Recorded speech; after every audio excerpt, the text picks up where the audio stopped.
long do we want that separate pick six video to be? 15? 10? We could do it in, yeah. Yeah. It's just good to talk about the sequence and say, this is the single, this is the spread leg. We're good. Does that mean we're on? Or about to be on? We're on. We're live. Hello and welcome to the Galt House. And everybody watching via the In the Money Media YouTube channel, everybody here, yeah, let's hear it. It's Derby week. I want some energy from this crowd. Peter Thomas Fornatel, back with you. We're going to be giving out winners on this show. That is the idea. But basically, there's a couple of different themes happening here tonight. One is we're going to party like it's 2016. The old school In the Money Players podcast. Actually, it wasn't called In the Money back then, but those people don't get free plugs. So I'm here. Jonathan Kinchin is here from America's Day at the Races Fox Sports. Let's hear it for JK. I know we got some JK fans in the house. And we're going to have the kind of conversation about this year's Kentucky Derby that we want to have anyway. We're going to start off talking about the Derby itself. We're going to get into the weeds a little bit. We're going to ask some of the key questions about this year's race. And then, for the last, 15 minutes, 10 minutes, we're going to go over what I think it's fair to say, and you correct me if I'm wrong, JK, one of the best and most fun betting opportunities of the entire weekend, the two-day pick six. Actually, don't even answer that question. We'll wait till we get to that part, and I'll ask you what you like about it. Instead, I'm going to ask you what you did this morning. What did I do? Oh, I rode a Peloton bike. That's not the interesting part, people. With no shoes on. At the hotel, and yeah, my wife made me go work out. Then we went to Lane's Inn Farm, which was awesome. Hadn't been to Lane's Inn before, and if you've never been to a stallion farm, I mean, obviously I love Lane's Inn, but if there's another one, it's a tremendous thing to do, especially if you're a racing fan. You get to see all these like horses that you were fans of. Like I saw Quality Road, I saw Flightline, I saw Twirling Candy, who I once watched him win the Malibu from a Texas Roadhouse bathroom in Grand Island, Nebraska. Not his only time in a Texas Roadhouse bathroom, but that's a story for the podcast after dark. A lot of the guys here know what I'm talking about. When you're sitting at the table with your wife, this is my ex-wife. My new wife has no problem with it. My ex-wife, I had to go to the bathroom. Oh, not feeling great. Went to the bathroom to watch the Malibu. Got to see Twirling Candy today, so it was a lot of fun. Flightline looks amazing. Lane's Inn was beautiful, so that was my morning. Yeah, you buried the lead. You buried the lead about what you did today. Yeah. Tell us about the big mare. Oh yeah, I forgot about that. And I got to see Zenyatta, which was also just a tremendous experience. So how's she looking? She was like the same, huge, just massive. She's just so big. That was the shocking part. Now, did you show her the Zenyatta tattoo that you have? I was giving her a carrot. I tried to tell her for a second. She was a little distracted, but yes, I do have Zenyatta tattooed on my arm. So I'm sure she noticed it. Pretty cool. Yeah, next time I'm tagging along with you to that one. Let's get right into this year's Kentucky Derby. We've had a couple people shouting out, who's the winner? Let's just start there. Let's do this in reverse of how we usually do it. Who is going to win this year's Kentucky Derby? Full stop. Yeah, I mean, I listened to the Pro Player podcast that you did. That's what of all the shows we have on our network. I don't listen to all of them, especially the ones I'm on. That'd be weird. But I listened to the one you did with Duke and Paul Matisse, two professional horse players who, when I say professional horse players, I mean like kids in college, mortgages, insurance, everything they pay for with horses, betting horses. And they love Sovereignty. And Sovereignty for me was kind of my second tier horse, my second choice that I liked. He got a little bit elevated for me today listening to Paul and Duke, who I respect more than anyone when it comes to their opinion. So I want to say that. Sovereignty, I think, is legitimate. But I'm a journalism guy. I think journalism is a special horse. Last night we hung out with Maggie Wolfendale, who works on the Fox show with me and whose opinion I respect. Look at you being a company man. Yeah, tremendously. And she said she's not been as wowed by a horse on the racetrack since American Pharoah. And she's not like that. Like Maggie is one that she doesn't throw around stuff like that. She's not looking to be the smartest person in the room. Like, that's an honest opinion from her. For sure. So my goal is in multi-race wagers, whether it's the pick six on the day or the 2-day pick six, we'll talk to you guys about. I want to be alive to those two horses. I want to be alive to when my old Kentucky home plays, when they get in the gate, when Travis pops them away from there. I want to be alive to those two horses for. It'd be great if it was a score, but it would be great if it's for a winning weekend. And if that's the case, I'll be happy with the 8 journalism and the 18 sovereignty. You know, there was just one problem with that Pro Player podcast you listened to last night. You know what it was? What? Host was drunk. Oh, I know, because I was with the host before he went there. I could tell. I was listening to, and you were like, I'm not going to talk very much. Well, I lived up to my word, and those guys are so good. All I had to do was barely keep the ball in the air because they're so fantastic. Definitely, if you want a down the rabbit hole examination of the 2 days of racing, we have a lot of great stuff, frankly, right now up there. But you can't do too wrong if you listen to that Pro Player show. Lance, can you get YouTube on your TV in the room? It's in the main bar. No, can you get YouTube on your TV in the room? You can't? Okay, we'll just do it on your phone or your computer. There's a bunch of stuff on our YouTube channel. Just make sure you check it. There's really good stuff. You want to dive a little bit deeper when you're laying in bed tonight or you wake up really early tomorrow, which I know none of you are going to wake up early tomorrow. You're gonna, Not based on the pacing of drinking that I'm seeing in this You're room. going to do what I do when I go to Vegas the first night, which is I get wasted the first night. And then I'm just playing from behind the entire time after that. I will say this, though. From a long shot perspective, I don't chase. I think if you're looking at everyday races, it's nice to try to find a long shot, right? Because there's a lot going on, and you know, you've got these horses that maybe they're not ready or whatever. Everyone's trying to win the Kentucky Derby. So I do think that sometimes hopelessly chasing long shots to win can be a little problematic. It's the question I hate more than anything was when someone says, "Who do you like?" And I tell them who I like. Oh, I like journalism. They say, "Oh, no, I don't bet chalk." Okay, well then stop talking to me. We had a term for it. Remember, we came up with it. That's, I think we can say that here. It's an ask hole. Ask hole, yeah. Yeah. They ask you a question and they want to argue with you. But the point is that if you believe that Flying Mohawk can win, then certainly bet Flying Mohawk. I think he's interesting underneath. I don't think he can win. I think he can run 3rd or 4th. But if you like journalism, or you like Burnham Square, or you like sovereignty, just bet the horse. It's the Kentucky Derby. If you do this every day for a living, then I certainly would encourage you to find value and to be smart in the way that you wager. But if you're just here to have a good time, just pick the horse that's going to win. Just pick the horse that's going to win.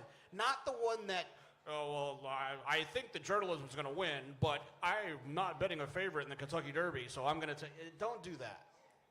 Do you think, as somebody who works in this game, that having the Kentucky Derby winner is worth more than the money involved? Is there an emotional value to you being on the Derby winner, or is it just another race to you? I've been hardcore paying attention since 2005, and I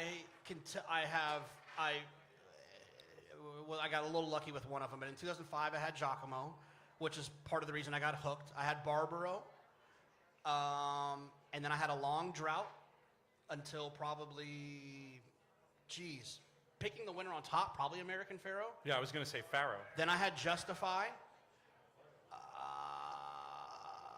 It's been a minute between drinks. Is that what you're saying? I mean, now I caught Animal Kingdom, but he wasn't my top choice. I caught Orb, not my top choice. I caught some, but actually, in a 20-horse field, picking one horse to win, it's not the easiest thing to do. But it feels good, man. Oh, it feels good. It feels really, really good when you're right. I definitely am of that opinion that it's worth more than money. Though some people take the opposite effect. There's a lot of people who will brag.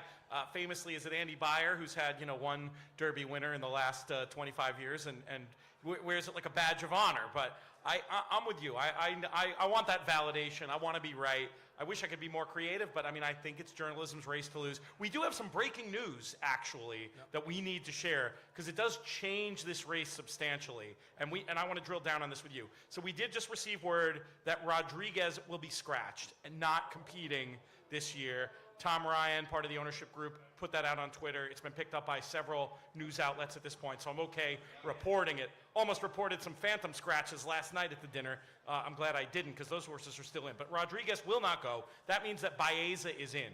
To me, this materially changes the race from the same big two that you described. To me now, JK, this is a big three. Baeza, I think you can make a case, ran every bit as well, given the pace dynamics, in the Santa Anita Derby as journalism did. Now, I can make a case, too, that journalism will be set to move forward as well, and they're both going to move forward, and let's see who moves forward more. But Baeza's in the mix for me. When you were talking about your 8 and 18 idea in this year's Derby, were you deliberately fading Baeza, or were you not quite fully processing the fact that number 21 might be right there with him? No, I mean, he can certainly win, and you know, if you love journalism, or you like journalism like I do, you have to like Baeza. You can't, I don't think you can separate the two if you want to like journalism. You know, journalism obviously has a better body of work altogether, but Baeza's last race was really good. I will say this about Baeza. When it comes to John Sheriffs, funny enough, I got to see Zenyatta today. John Sheriffs is a patient trainer. So the fact that Baeza hasn't shown his best performance, I think is an indication of the fact that John takes his time. But the other thing I'll say about Baeza as well is that his pedigree, while some of them have a pedigree that you're a little concerned, and I know that some of our harder core listeners probably know this, but others might not. Baeza's mother produced Mage, who won the Derby 2 years ago.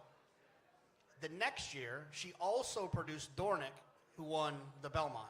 So her back-to-back, she's got a baby that won the Derby, a baby that won the Belmont, and a baby who's in the Derby again. Incredible. And she's an unbelievable producer. So, I mean, I still think he's got to get better to beat journalism and to beat sovereignty, but he can. More of a B type for you. Or will you fade him? No, I'm not fading him at all. Okay. No, he's more of a B type. All right. One other thing about Baeza getting in the Derby, I think it greatly increases the chances that we will have a Triple Crown. You see where I'm going with that? Because if you had this horse waiting in the wings to face whoever the Derby winner was in 2 weeks, that was going to be bad news for the Derby winner to have that horse rested coming at them. Now, more of a level playing field. Baeza almost certainly won't contest the Preakness unless he is the one going for the Triple Crown. Am I getting with something here, or am I out to lunch? Well, you said Triple Crown. It got me excited. I'm selfishly excited and desperately wanting for just an attempted Triple Crown. We haven't had one since Justify. We had a couple before him. We had a lot before him, but we had a couple recently before him, California Chrome and Big Brown. And I think the day we met, 2014, California Chrome, you and Robert. It's almost our anniversary. The one thing I will say, though, selfishly, just for this game, as someone who loves this game, I think that we have a lot of eyes on the sport right now. I think the Netflix show, obviously, I had a bunch of people come out of the woodworks texting me about the Netflix show, so I think that's probably Race for the Crown. I'm hearing great things. I haven't seen a minute of it yet. Who's seen the Netflix show? Yeah. All so right. I think with Race for the Crown, and if we also were drawing live to a Triple Crown, and the Belmont Stakes will be on Fox, I am selfishly wanting for that to happen. And let me be fair, I absolutely love Michael McCarthy. I think he's an unbelievable horse trainer, but he's also an amazing human being. Trainer of journalism for the uninitiated. He's just, so I'm rooting like hell for him. Look, I think whoever wins this race, whether it be journalism, whether it be sovereignty, or even a Baeza, I think the group is separated enough that whoever does win is going to be drawing live in 2 weeks for the Preakness. There's 3 to 5 in the Preakness. Whoever the Derby winner is 3 to 5 in the Preakness. True or false? I mean, I guess it could be false if something crazy happens, but we don't think something crazy is going to happen. Yeah, I will say this though: if you love a horse, make sure you check out that Preakness future wager. What an excellent point. There's a Preakness future wager that you can, so you might be able to get a good price. Just, if you like a horse, just look at it. Right. So the strategy's changed on the Preakness future wager. It's now come into being. For those that don't know, this is a pari-mutuel future bet. You can bet at any ADW. And the idea before was if Baeza doesn't get in, I was going to bet him in that. With Baeza in, heck, I still might bet him in that because if he, like we said, if he wins. But now it's just another way to leverage your opinion on journalism. It closes at 6 o'clock on Saturday. So when you're formulating your ideas for the Derby, you know, or when you've had too many mint juleps. Or you had too many mint juleps. I've never done that. You have it's just another pool where you can express your opinion about these horses. And if journalism is the 8-1 of his morning line in that, I might want to take a little bit of a shot there. How'd you do in that last race at Churchill? I know we got some people here alive in the pick 5. Thumbs up, Mikey? Thumbs up for Mikey. Thumbs up from you? Yeah, it wasn't a great result, but it was thumbs sideways. You can do a thumb sideways. No, if you're my dad and his friends used to tell me, if you're not tearing up the ticket, you're winning. So, yeah, I'm good. Can we talk about Big Ralph for a minute? Sure. So your dad was awesome. I love the one time we hung out in Las Vegas. He was a big part of your introduction to the racetrack. Did he ever come to a Derby? Tell me a Derby story involving your dad. Yeah, shit. I mean, he never came to a Derby. So it's funny. So the story that I've come to an abbreviated version of my relationship with racing and my father, because every time I go somewhere, you know, people will ask, what do you do? I saw, I do this. They go, oh, how did you get into it? And the answer always is, I used to go with my dad. And then they think that he, like, taught me everything, which is not true at all. My dad was horrible. Horrible. Like, the worst ever. Just bet our address, you know, bet gray horses, like, just completely. And so I used to hate it. Going to the racetrack, I hated it. And the reason that I learned was I was trying to prove to him that he was wrong. In terms of his approach. His approach. So I was like, Dad, these people have computers and books and da-da-da. So whatever. So his idea was like, all that is great that these guys do this work, but I can win just as easy as them? I don't want to try to figure that out. It's a slot machine for me with 4-legged animals running in a circle. That's how my dad. It feels that way sometimes, to his credit. It does. So the best Derby story, I don't have a great Derby story, but I have a great, the one Triple Crown race we did go to was the Belmont Stakes. Oh, nice. And Palace Malice won, who I have tattooed on my arm as well, and that was a cool trip. It was like, you know, I'm sure a lot of the men in this room and listening, and even the women, that moment where you almost feel for a second like you're an equal to your father, or like, you know, I paid for dinner type of deal. You know what I mean? Like, yes. That was that trip for me. And like, so not only was it our first time to go to a Triple Crown race together, but it was also like that it was the highlight of like that moment of like, oh, I'm a man now. That's great. You know what I mean? Yeah. That's so cool. Yeah. I never heard that story before. Yeah. Yeah, I mean, it's these memories. I think we have some. I mean, I've interviewed more horse players than is healthy for a human being. Maybe Jason Beam can give me a run for my money, but other than that, probably more than any person on earth. And one thing that you hear from horse players all the time, as part of their origin story, as it were, is this idea of being brought to the track by an older relative. And I think, you know, can everybody relate? Like, raise your hand if you were first brought to the track by an older relative. Degenerate aunt, father, brother. Yeah, there's some hands up. We might even have some extant examples in the room here. And yeah, I mean, for me, so my parents used to love racing. But it's weird, but they would go mostly to harness, right? Because they were on Long Island. It was the days of Roosevelt Raceway. Got an ancient history on you here. Mikey knows what I'm talking about. That was a big deal. They would get huge crowds and have huge handle back in the day. And they would go and present me with all the colored tickets because it used to be, you know, the way that tickets used to be. It wasn't these cheesy computer printouts. It was like these cool cards that I, you know, used to play with ad nauseum. But my dad loved when I would say that because he meant, oh, well, I was giving you all those tickets. You can see how much of a winner I was. Like, I had all these losing tickets to give you. But he told me, so he wrote a book in 1982 that might still be in print, which is insane because it's so dated. It was called Radio in the Television Age. And it was basically like a history of radio that became like a textbook in college campuses, etc. And he told me, and I must have been 10 years old internalizing this. If we do well with this book, I want to buy a horse. Like that was his idea of like success in life was, two things were my dad's idea of success in life. To have a pool table and to buy a horse. So you can see where the degeneracy comes from, people. That's good. But no, that's great. That's very good stuff. So, all right, let's get back to, the Derby, in terms of any other wagers, so you want to be alive in these big picks. Yeah. What else do you want to be messing around with? Yeah, I think we should talk about some long shot ideas, because if you are stubborn and you're going to force yourself to bet a long shot. Well, they can certainly run underneath. So, that's another way to frame the conversation. So, one thing I'll say is Citizen Bull got a little bit more attractive to me. I don't like him.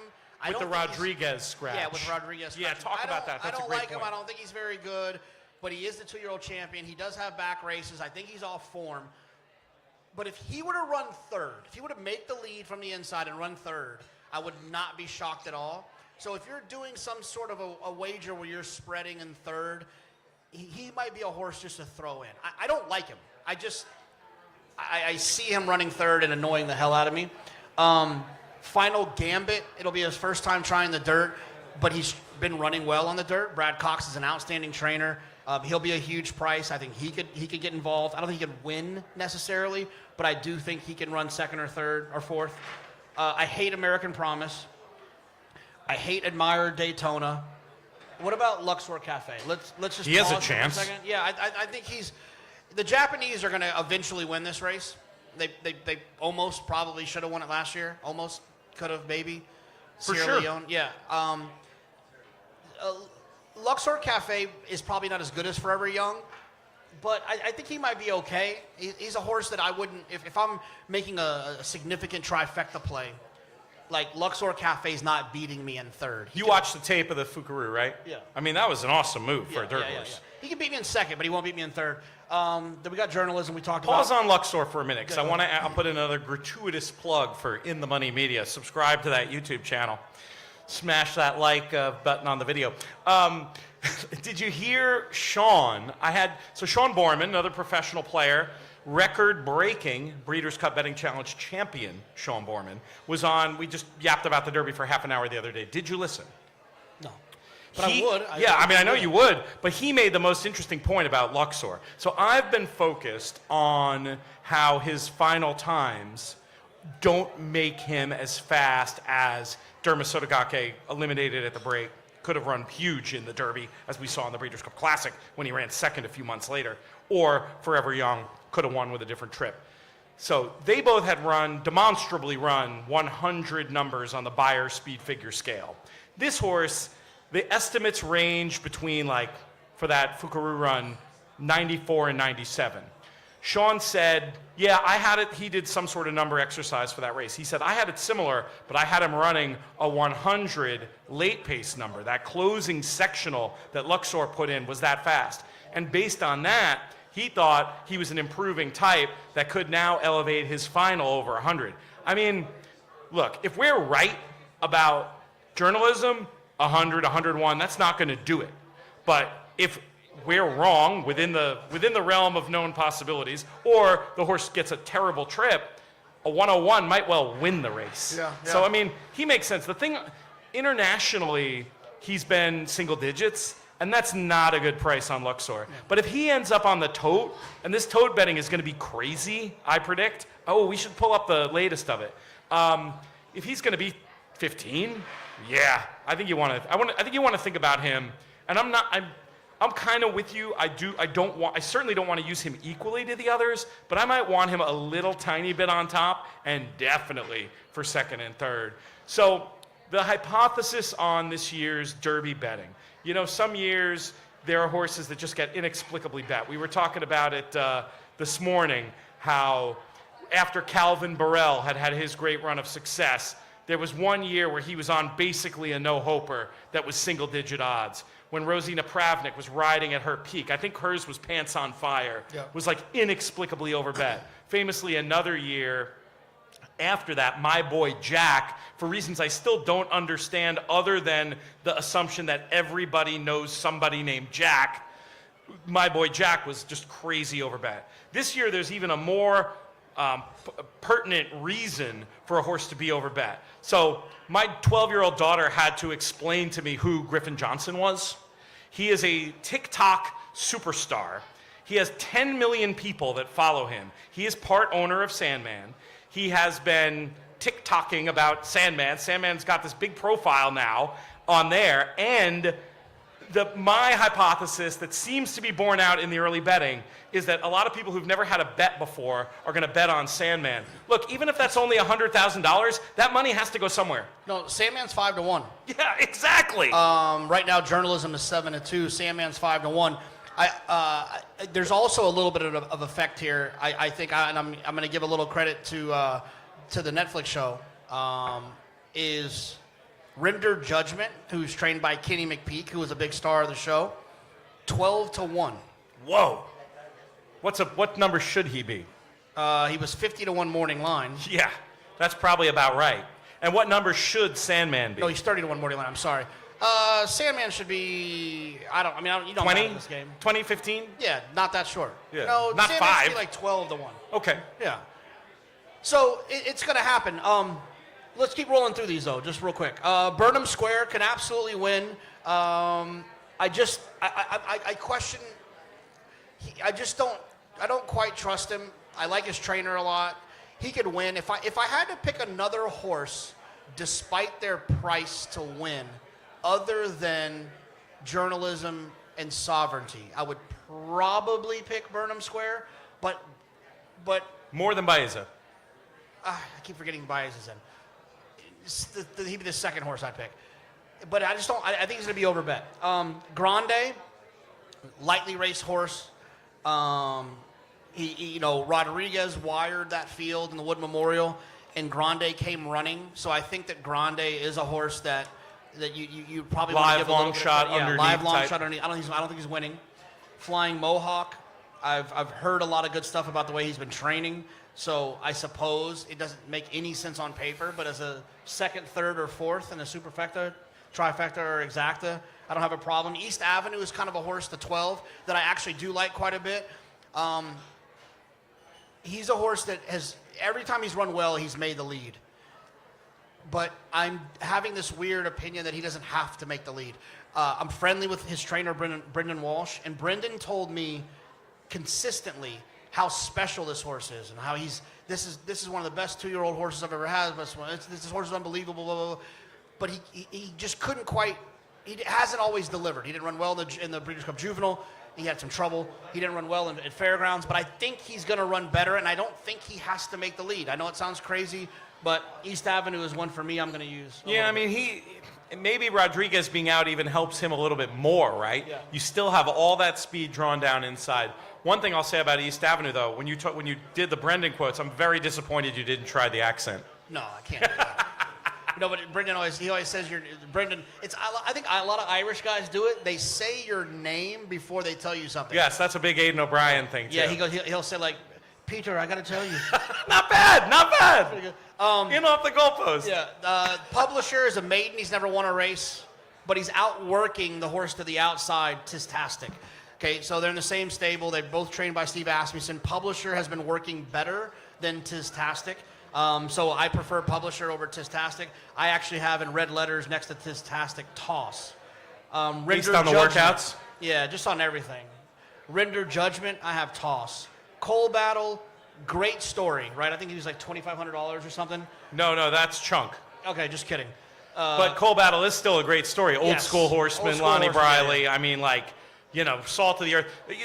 Coal Battle wins the Kentucky Derby. They could make a movie out of it. Yeah, I don't need him. Sandman, we talked about the TikTok Avenue. Sovereignty, we talked about. Chunk of Gold, I have Toss next to. Really? Yeah, I don't need him. Give me him underneath. Yeah. Underneath all day long. Owen Almighty. Where do you land on him? Owner picked the spot. So the trainer said a number of times, this horse needs to cut back, needs to go shorter. I'm going to run shorter. We're going to cut back. We're going to run shorter. And suddenly he shows up in this race. And we call it on the show, owner picked the spot. Like, the owner wants to run, they're going to run. They want to get the free tickets. They want to have fun. They want to do all of this. They want to go to Jeff Ruby's. They want to, So that they're walkover, it's a very expensive walk in your fancy clothes in the dirt. If that horse wins, I'll retire. You've said that before. And I was wrong, and I didn't retire, but I will this time. Much to your critics' dismay, you did not retire. Yeah, it was She Dares the Devil, I think, is what got me. Yeah, I think that's right. Matt Bernier's top pick, by the way. It's very aggressive. All right, we're going to do a very quick reset, and we're going to talk about this two-day pick six. Unless you have anything else crazy you want to say before we move on to the business portion. No, let's hit it. All right, so we're going to be talking about some of the biggest races of the weekend here, and it's all going to start after I do a quick reset here so we can clip this part out and send it off to a sponsor. Hello and welcome to the In the Money Media two-day pick six show. PTF and JK back here with you at the Galt House, the place to stay in downtown Louisville. This place is buzzing. Serious horse players are coming here. Connections are coming here. And we're here to bring you our analysis of this two-day pick six. JK, tell us why you like this wager. Well, I like the high quality of it, right? It's all grade ones, which I think is great. You know, I love getting involved in the grade one races. I think that the intent of trainers is very clear when it's a grade one race. Yes. Sometimes a grade three can be a prep. Sometimes a claiming race can be trying to get rid of a horse. Maiden special weight, giving them a race. But when you have grade one races, I think everyone's in there attempting their best to win, and I think that makes it a little bit easier to digest. It's also a $1 minimum in this bet. Explain quickly how that works in players' advantage. Yeah, I think I actually believe, I know a lot of people probably enjoy the 20-cent pick six because they feel like they get more coverage, their tickets come out a little bit cheaper. But you have to understand as a horse player, and if you're playing this game seriously, one of the things we have to combat is technology, and that is the technology of a lot of the computer betting teams, and they get very efficient with the way that they wager. And the lower the minimum, the more efficient they can get. The more you think you're getting a lot of coverage, they're getting more. When the dollar amount goes up, it makes it harder for them to cover all of the possible situations efficiently, which leaves some meat on the bone for us. The first race in this two-day pick six from a wagering strategy is actually probably the most interesting. So we've got the return to the races of the reigning horse of the year, Torpedo Anna. But there is some serious competition. Torpedo Anna has not looked quite as imperious in victory this year as she has in the past. What do you think, JK? For the two-day pick six, are you willing to single Torpedo Anna, or do you have a different approach? No, I can't single her. I guarantee Torpedo Anna will lose a race this year. I just don't know when it's going to be. I thought it could be now. She's outstanding. I'm not trying to be mean to her. She's a superstar, but she's just not. She just doesn't run fast enough for me to have the ultimate confidence in her to overcome a bad situation. I have to use her and randomized. I know you're a Raging C fan. Listening to that players podcast, or the pro players podcast we talked about, I know you were drunk, but you just kept asking them about Raging C over and over again. I was like, Pete, leave them. They don't like Raging C. Pete, you're like, well, so what about you don't like Raging C? Well, Duke, are you sure you don't like Raging C? Paul, tell me more. You don't like Raging C? I was like, oh my God, he's wasted. It was my 1 point in the race. Where do you land on Raging C? While we're at it. I just think she needs a huge setup at this level. A huge setup at this level. And now I understand your thought is that she might get one, but Torpedo Anna is not gonna get into a duel with randomized for the lead. And if Joel, I'm assuming Joel's riding randomized. Yeah, if Joel sends randomized, she'll cruise. I'm gonna pick randomized on top, but Torpedo Anna is probably gonna win this one. But I'm telling you, she's gonna lose one this year. I just don't know which one it is. So you're gonna use 5 and 2 in here. My idea might be, I love being bold early in a pick six sequence. What if I were to play, and we're going to probably play a big group ticket, and I probably wouldn't advocate this strategy for that. But for me personally, in my pocket, the idea of just taking Raging C and randomized against her, and if it blows up, whatever. There's 86 other bets you can make. Yeah, but at that point, you're getting too cute. Just use all. Then just use all 3 of them in the spot. If that's the way you feel. Look, I do think if you use Torpedo Anna, Raging Sea, and randomized, that you're pretty damn close to not being able to lose. Yeah, it's a lockup. Now, you have to get sexy and skinny somewhere else. You can't be spreading in every other race, because if you do that, you're upside down equity-wise. But depending on your other opinions, you can get away with that. I'm just going to use those other two. Let's talk about the Kentucky Oaks, the race that gives Friday its name. It's just been so great to see how this race has elevated in its status. This race day has elevated in its status since I first started coming to the Kentucky Derby. First year for me was 97. Kentucky Oaks, as far as this two-day pick six wager goes, JK, are you comfortable getting skinny, or do you want to try to get sexy? No, I need 3 horses for sure. I have to have Lacara, the 7. I have to have the 11, Good Cheer, and I have to have the 14, Quiet Side. I have to have those 3. Depending on tomorrow morning when I wake up, how hungover I am, and when I'm making my... That factors your bet writing? Oh, yeah, for sure. Yeah, when you're hungover, sometimes when you're hungover, you're just like, oh, fuck it, like, what do I have to lose? Do you get spreadier or more narrow when you're hungover? Sometimes it goes both. It depends. Either way, okay. Depends. Which it's basically, that's your way of saying, we'll see how the wind is blowing. Exactly. We'll see how hungover I think simply joking is interesting, Really? but I don't need her. It's just if I'm getting spready, I would use her. Gotcha. Are you worried about that pedigree for the distance? I don't worry about pedigree. I don't worry about pedigree with this level of horse at this point. Yeah, it's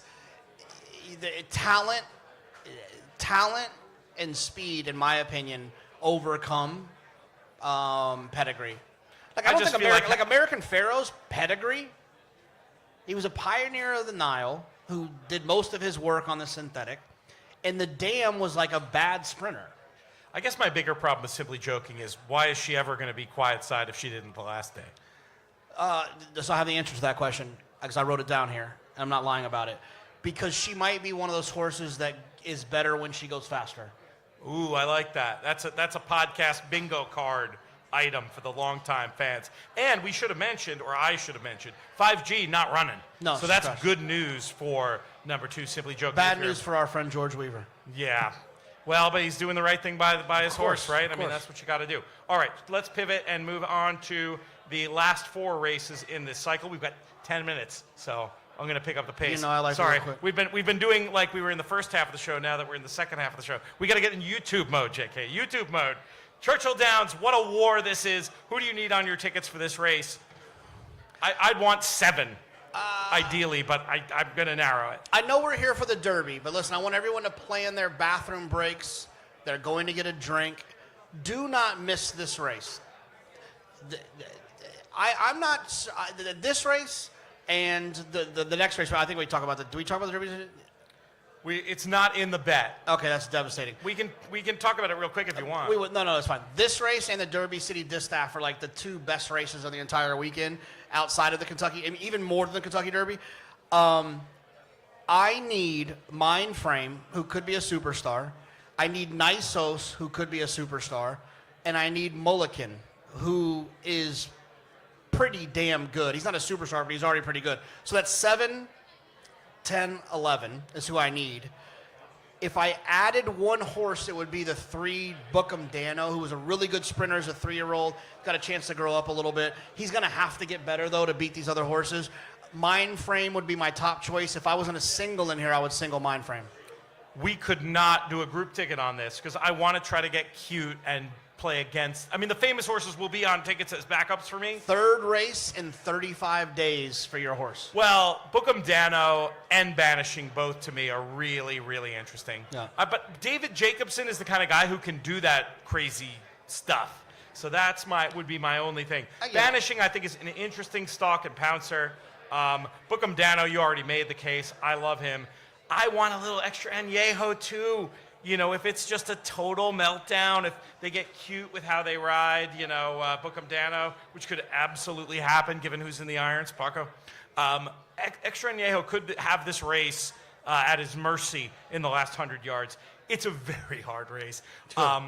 Include as many as you can and decide between his approach and my approach in the Churchill Downs. Let's move on to the next race in the sequence, the Grade 1 American Turf, a race that you and I have not had wonderful success in our lives. This has caused us 5 of 6 in many painful pick sixes. I think we can turn it around this year. Who do you want?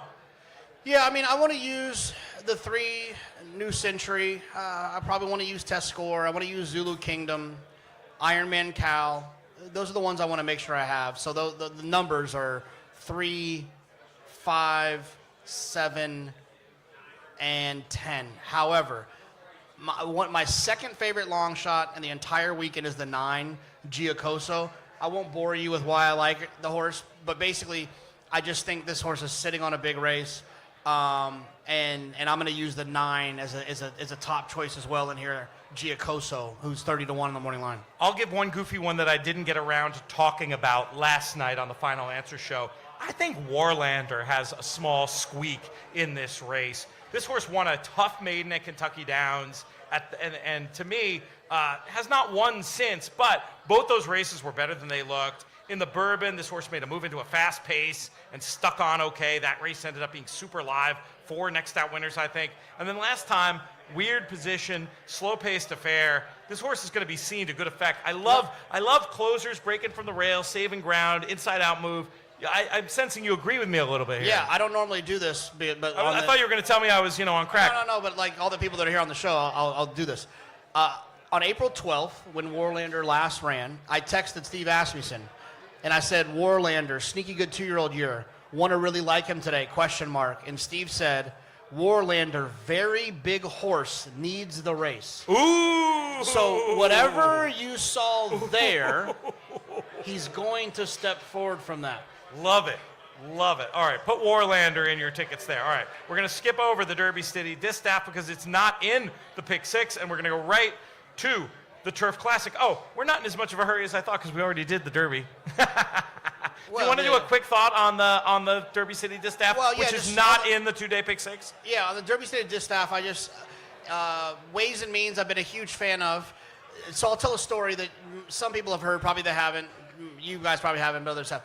So her 2-year-old year in July, before she had ever run, I was hanging out in the morning at Saratoga, one of my favorite things to do, at Chad Brown's barn. And someone came up and said, Todd's got this really good 2-year-old filly, blah, blah, blah, blah. They're going to run on this certain date.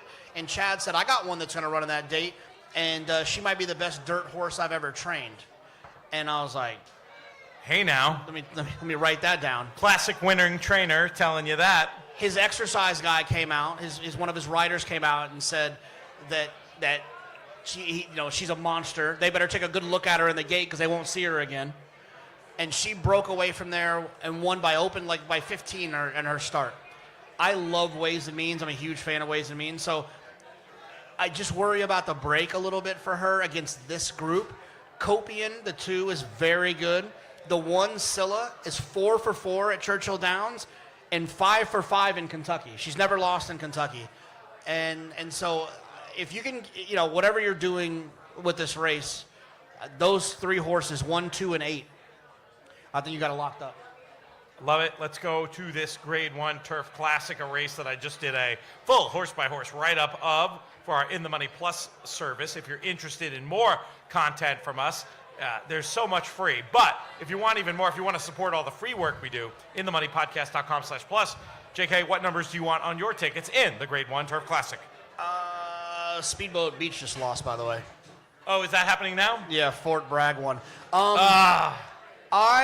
In the Turf Classic, I'm going to use, I love Cameo Performance. I don't want to bury the lead. The 8 horse, who's 20-1 morning line, I absolutely love. I think he's sitting on a massive, massive, massive race. I want to use the 10 Spirit of St. Louis. I want to use the 1 Integration, who I know you have like this weird horse crush on. He's cool. He's cool if you like horses hanging and running second. He's set up to break through. Oh, I'm just kidding though. He's owned by I'm just kidding. I love Integration. I'm just kidding. My friends at Lanes End. Yep. Woodford Racing. Love Integration. Not really. He's good. He just disappoints me a lot. He's not your number 1 in here. He's a divisive horse. But you keep going, and then I'll The other horse in. I'll mention is the 9. I'm guessing that we're calling that horse Mercante. I think is interesting. Ran a very fast number on the synthetic last time. A horse I'd probably include as well, depending on my ticket structure. You left out one that needs to be talked about. You basically had my reckoning of the race. I'm with you on, you have absolutely talked me into Cameo Performance. I was sleeping on him, but you made a really good case. He's in. Integration is my top pick. I mean, I guess everything you said is fair, but, you know, you just got to consider how well set up he is to run well here after that 2 sharp mile last time. He's on my tickets. And then the other ones we need, the one that you didn't talk about, Mercante I'm into. The other one you didn't talk about, though, is Running B, the 7 runner. Chad Brown horse, and he's just so versatile, right? He can make his own trip. He can lead. He can stalk and pounce. I bet he could sit and finish. You know, he didn't get beaten that far against Carl Spackler, who would win this race if he was in here. Running B is an 8 of 16 runner. I'm told that's a good percentage if you win half your starts, and I want him.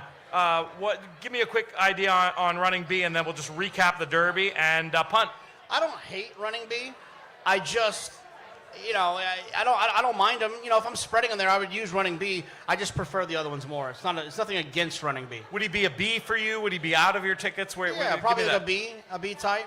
All right, so Kentucky Derby specifically for the 2-day pick 6. You can hear our analysis of the Kentucky Derby on 17 different videos.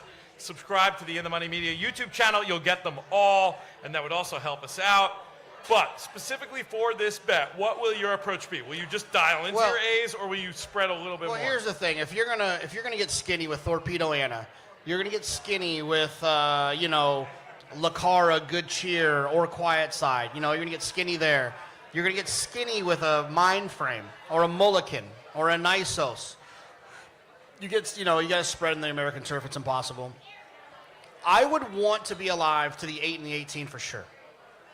In a perfect world where money didn't matter for my ticket construction, I would want to be alive to the 3 Final Gambit, the 7 Luxor Cafe, the 9 Burnham Square, the 11 Flying Mohawk, the 12 East Avenue, the 13 Publisher, if I could be alive. Backups. As backups. If I could be alive for those horses. And you're forgetting the 21 again. In the 21, yeah. I keep forgetting about those. 8-18-21 for me to the hoop. Thank you so much for joining us on this video. If you're watching on YouTube, if you're here at the Galt House, we're going to be here for at least 5 minutes. We'd love to say hello to you. What a great place to stay, downtown Louisville, the Galt House. Thank you so much to Lance and the team here, especially our AV team coming through in the clutch. Mikey P for pulling the live stream out of the fire, and all the work he does for us here at In the Money Media. For JK, I'm Peter Thomas Fornatel. Bet the Preakness future wager, and may you win all your photos.